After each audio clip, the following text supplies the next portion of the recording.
Hey guys, how's it going? And welcome back and welcome to yet another part of Getting Out of the Rut, part 2.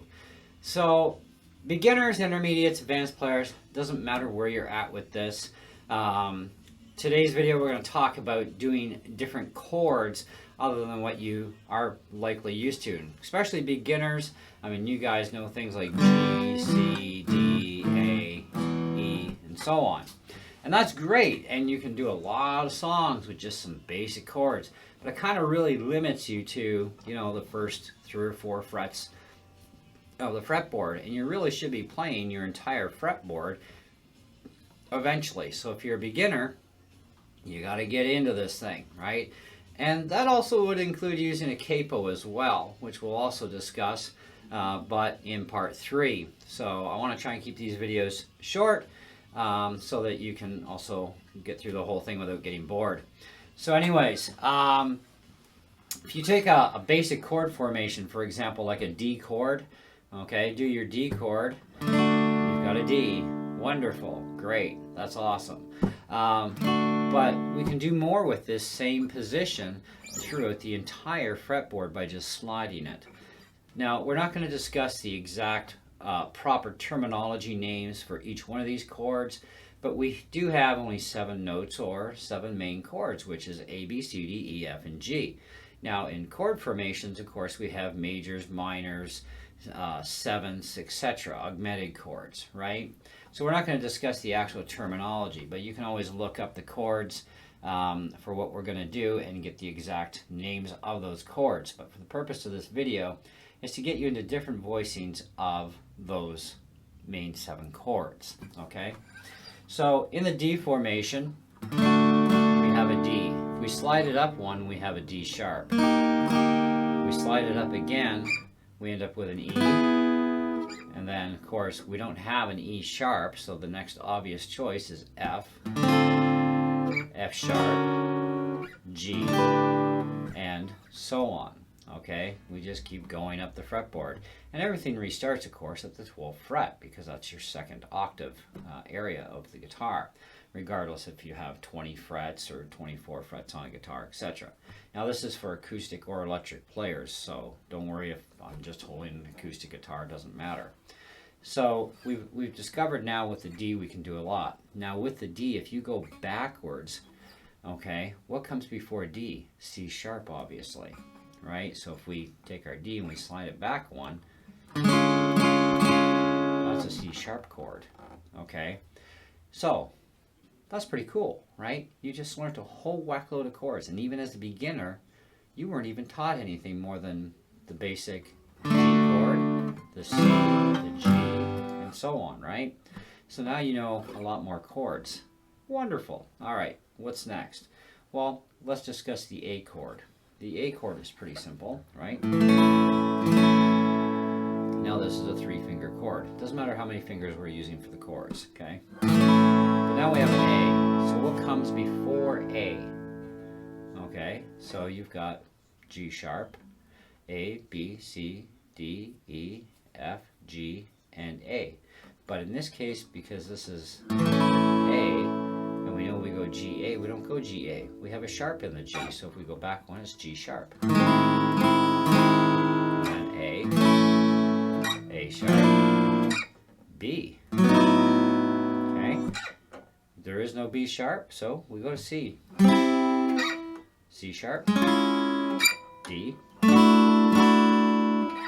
D sharp, E, F, F sharp. Getting the idea here? This is what we're doing.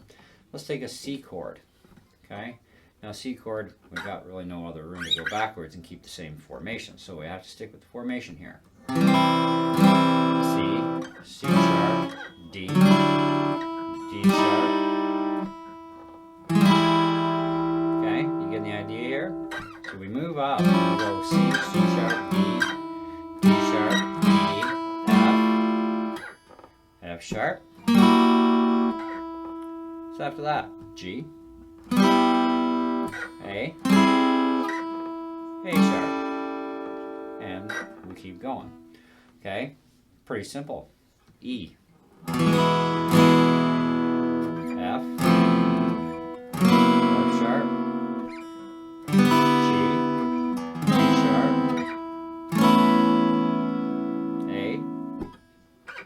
sharp, B, C, C sharp, and so on. We do this with all of these chords, right? So we get all these different voicings. Let's go with an F chord, a regular F, okay?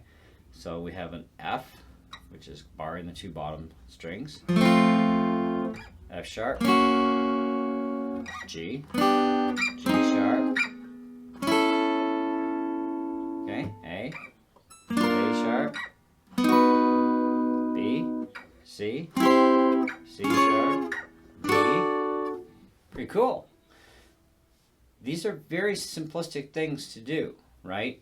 So even though we're not discussing whether these are augmented or diminished chords or what have you, it's to get you into playing the formations in different areas of the fretboard. Because when we get into our third video with the capo, this comes into play.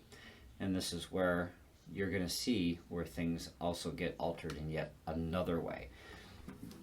In case you didn't know, there's approximately a little over 30,000 chords on the guitar.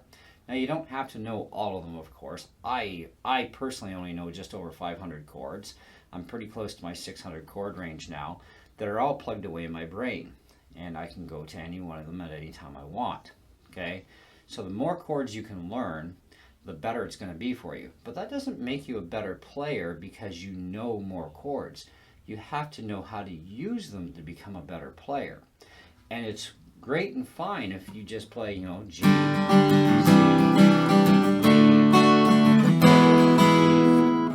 and so on. You can be a fantastic guitar player and only know a limited amount of chords. However, if you want to progress and you want to play songs that are properly played in the actual proper chords and still be able to use the entire fretboard, this is where we wouldn't use a capo. But at the same time, we need to know these chords anyways, especially when you're playing electric guitar. It's not too often you'll ever see an electric guitar player with a capo anywhere near their guitar because they're playing the entire fretboard. And they're playing songs that require those exact precise voicings. So they need a voicing up here, for example, okay? And they need to go back here. Well, they can't go back here if they've got a capo stuck in the way. And they can't get the voicings they need for the song if they have a capo stuck in the way. So you need to learn the chords. It's not just about knowing all the notes and what they are and where they are. You need to actually know chords in order to play these songs with the correct voicings, okay? So, doesn't mean you can't change the key of a song to suit your vocal range. That's fine. But if you're going to play the songs and you're going to play them exactly as written, you definitely are going to need to know the chords. But you're also going to need to know the names regardless of the chords you're playing so you know what chords you're playing, right? So for an example, what can I give you for an example here that's close enough by?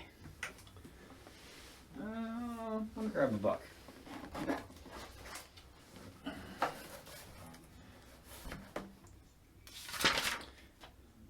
Okay, so you have a song like You Are My All in All. Now, I play a lot of Christian music, obviously. This says capo on the first fret. So that means that this song, even though it's written in G, I can play it in the key of G and no capo. But if I have to put a capo on the first fret for some reason, that means I'm actually in the A flat, which means I'm not playing a G chord. I'm playing the G formation. But my chord, starting chord, is no longer a G. It is actually a G sharp. So, which is G sharp is actually A flat.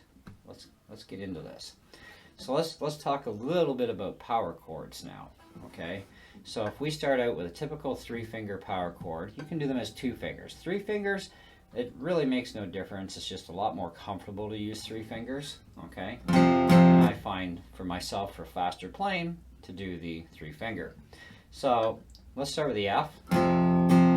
F sharp, G, G sharp. Okay, so if I strum just the 3, I get a G sharp. but I can also bar it, and I get the same thing, but I get a barred version of that. Now that would be pretty much the voicing I'm pretty much after to a certain point, but we'll discuss that in part 3 of how this actually works in reality. But this is a G sharp nonetheless, but it's a different voicing of a G sharp. See, there's different voicings of the exact same chords without being a diminished or an augmented or whatever. There's the alternate voicings of the major chords, and major chords take in effect as an F major, an F sharp, and so on. Okay? Now, you're going to do this fretboard the same way. So F, F sharp, G, G sharp, A sharp, B, C, C sharp, D, and so on. You're going to go down to the next round here. Okay? So that's going to put you, this would be a C, so going backwards from C is what? Okay, so A, B. Now, this would be a B flat. Some chords would also be called like a suspended chord, even though it's not a suspended, right? It's actually the same chord, but they call it a suspended because of the way it sounds, or maybe the particular chording of that same exact chord would be virtually identical, except one's barred, one's not. So that could be a difference there for you. Or they could just have the same fingerings and call it the same thing. I've seen that lots of times on chord charts where they say, okay, well, this is a B, but they also call it a B suspended. Okay? It's like, so what am I playing? You know? There is another B suspended chord that's in another place of the neck that would be the actual suspended of that version. Now, that one may be the one that's after in the song, and not the one here, but you have to decide that by playing through the different versions of it to see which one is going to match the voicing of the other chords. Then you'll know which one you're supposed to be playing. Okay? So we go down here, and like I said, we're at basically B flat, B, okay, C, C sharp, D, D sharp, E, and so on. Okay? That's just in those two sets of power chords. If you want to get into the major 7th stuff, F major 7, okay, F sharp major 7, G major 7, okay, we continue on between a major and sharp, okay, so you just keep going that way, and that's how you do this sort of thing. So whether you're a beginner, an intermediate player, or an advanced player, not every player in whatever category would know all of these particular chords, okay, or know them yet. They'd know some of them, but not all of them.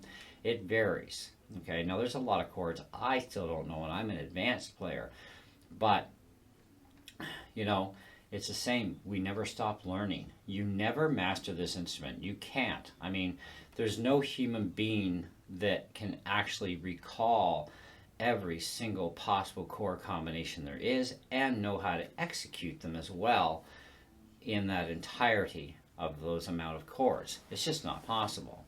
Okay, so there will be some people that will know more than others because some person knows these particular chords, but another person they don't know them, but they know other ones that maybe you don't know, right? It doesn't make one person better than the other in that instance, okay? Because knowledge, though it is power, it's only power if you know how to wield it properly. And with a guitar, it's something that you have to learn to wield. So if you can't execute properly, you're not going to be able to do things right. But it's like anything. It takes time, it takes patience, discipline, practice, time, that sort of thing to actually learn this instrument and learn everything you can do with it. And we haven't even hardly touched the tip of the iceberg on the guitar yet. We've just shown you a way to find other voicings of the same A, B, C, D, E, F, G. Okay? And you can do that with any chords. You can go even into your 7th chords. Okay? So if you want to do an A7, right, then you skip up to the next one. Okay? And the next one, and the next one, and the next one. You know, and so you're going to learn all these chords, and you can literally teach them to yourself, just as I'm showing you here, you know, It's really not that difficult once you realize what's happening. What you're not going to know at first is this a diminished augmented, or is this a diminished ninth, or is this a seventh major whatever. We don't care about that at this point. What we care about is getting you to at least recognize that this is an A, this is a B, this is a C. Okay, that's what we're after right now, is getting you into this sort of thing, so that you can find these different main chord names in different parts of the fretboard, and you can also execute them correctly within a majority of songs. And you will know it by listening to the song. See, when I want to learn a new song, okay, I'll pop out a CD that I want, right? And I'll pick a song on there that I want to learn. And I'll listen for the guitar part if I can hopefully hear it, because not all songs do hear the guitar. But first I'll search out the song, then I'll search out the original music score of it so I know what key they're in. That gives me an idea that even on the piano keyboard, what chords are being played or notes are being played, so I can gather together that information and figure out the chords from there. Because once I have the key, then I know in that key, well, that key is going to cover X amount of number of possible chords in that song. Where they're placed, anybody's guess until you sit there and you figure it out and you start playing it. Then you'll figure out the order of which those chords go. So any song out there has a minimum of 2 chords, okay? And then you have songs that have 3 chords. If you look at your key sheets, it lists principal chords and relative chords, okay? Now, the principals, of course, are going to be, whatever's in the key of G for you, right? Then it's going to give you relative minors that you can use. Now, you can mix them up any way you want, but they have to work together too. And so where you choose to start with it is entirely up to you. You figure it out. Okay, now, just because there are relative minors that can be used in a specific key doesn't mean that those minor chords are even in that song. That's another thing to consider. A lot of the times, none of those minors are actually being used. You're just using the 3 major chords that are available within that key signature or key type, and that's all you get, right? But if you change the key, then you may have to use some of those relative minor chords because you want to change the key from the key of G to the key of A, okay? Or you want to change it to the key of B flat because it's more suitable for your vocal range too, right? And so you have to be able to understand some of the basics.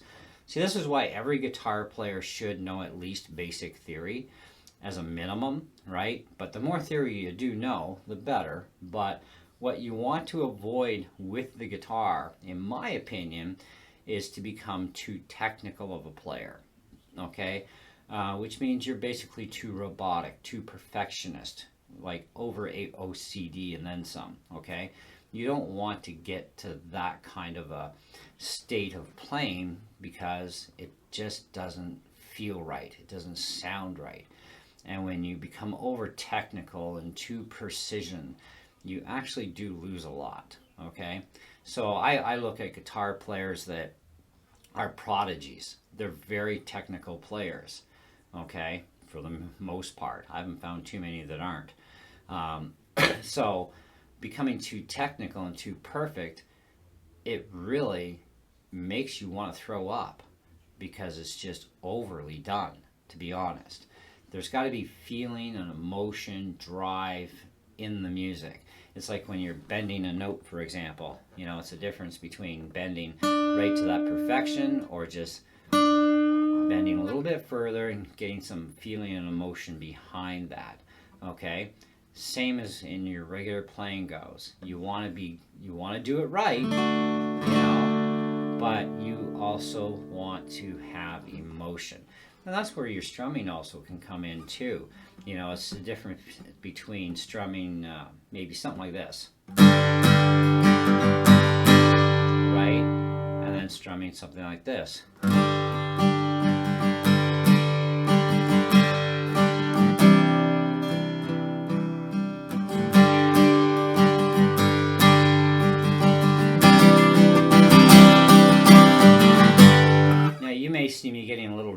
drivey in the strumming, but what you're hearing is different. It's the emotion, the drive that I'm putting into that, and it's how I'm skipping over certain strings and going from lighter to heavier, you know, and it just really makes things sound a lot better, okay, as opposed to being monotoned, okay, where it's the same boring garbage, right? Anyways, let's move on to the next video where we're going to talk about the capo, changing keys, how that's going to work for you. Stay tuned for that video that's coming. In the meantime, I hope you enjoyed this one and got a lot out of it. Thanks for watching, and we'll catch you on the next one. See ya.